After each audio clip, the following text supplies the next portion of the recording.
After New Year's, my wife had her assistant, Marcus Smith, host the company's celebration banquet. At the meeting, Marcus handed out bonuses to every employee except me. Just as I was about to step forward and demand an explanation, he publicly mocked me. "Quinn Foster, you've contributed absolutely nothing to this company. How do you still have the nerve to stand here begging like this?" I gave him a slight smile, tore off my employee badge on the spot, and ground it under my foot. As I turned to storm out, Marcus called after me. "You can leave, but you need to leave the company uniform behind. Take it off right now." I froze. Did he really not know that I was the company's actual owner? At that moment, everyone in the room was staring at me. I dialed several times before the call finally connected. Then Vivian Caldwell's impatient voice came through the phone. "Quinn, what are you freaking out about now? This meeting is critical for the company. Can't you wait until I get back?" I glanced at Marcus from the corner of my eye and said firmly, "No." The next second, Vivian started cursing at me through the phone. "Yes, I told Marcus to fire you. Are you satisfied now?" I paused for a moment before speaking again. "Give me a reason." Vivian let out a scornful laugh and said coldly, "A reason? I'm the chairman of Caldwell Group. Do I need a reason to fire someone? You've held the title of sales manager for 3 whole years without a single shred of performance. How do you still have the nerve to ask me why?" By the end, even though I'd turned the phone volume to its lowest setting, Vivian's voice still echoed throughout the entire conference hall. "Quinn, listen carefully. My Caldwell Group doesn't support deadweight." After that final statement, she hung up directly. The room fell dead silent. Everyone just heard that, right? Even Vivian herself called Quinn deadweight. Why keep someone like that around? Marcus stood on stage, looking at me triumphantly. "I suggest you pack up your things and go home to sleep." Halfway through his sentence, he suddenly smiled at me. "If you're going to live off someone, you should at least act the part. Don't you think I'm right, Mr. Foster?" I looked at him expressionlessly and let out a cold laugh. "So what Assistant Marcus is saying is that I'm completely unnecessary at this company." Seeing me deliberately walk into his trap,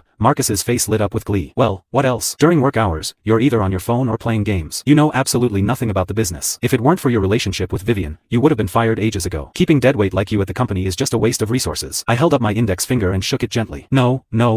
I think everything Marcus said before was correct, but there's one thing I disagree with." Marcus looked somewhat surprised at my confident tone. "What don't you agree with? You don't actually think Caldwell Group can survive without you, do you?" I gave him a slight smile, then nodded emphatically. "You're absolutely right. If I leave the company, Caldwell Group will collapse immediately." As soon as I finished speaking, the previously silent conference hall erupted. "Oh my god, this guy is so full of himself. Caldwell is a publicly listed company, one of the top 500 nationwide. How could it possibly collapse because of one little manager?" "Exactly. This guy just relies on being the chairman's husband. He's been lazy for years, doing no work but taking a salary for 3 whole years. He's so disgusting. How can people like this even exist? Pretty boy, freeloader, just go die already." The cursing around me grew louder and louder, but I didn't care at all, because every single word I said was the truth. The reason Caldwell Group went from a tiny company with just a few people 3 years ago to a publicly listed corporation with over 10,000 employees today was entirely because of me, or rather, because of the power behind me. It had absolutely nothing to do with the Vivian they kept talking about. Back then, Caldwell Group's founder, Gregory Caldwell, traveled all the way from Boston to New York just to beg me to marry his granddaughter. And he was holding a marriage contract. It did indeed bear my grandfather's personal signature. I was young back then and didn't understand what love was. I just figured that since my grandfather had arranged it this way, he must have had his reasons. But I never imagined that after single-handedly building Caldwell Group into what it is today, they would turn around and call me deadweight. At that thought, my anger surged. Right then and there,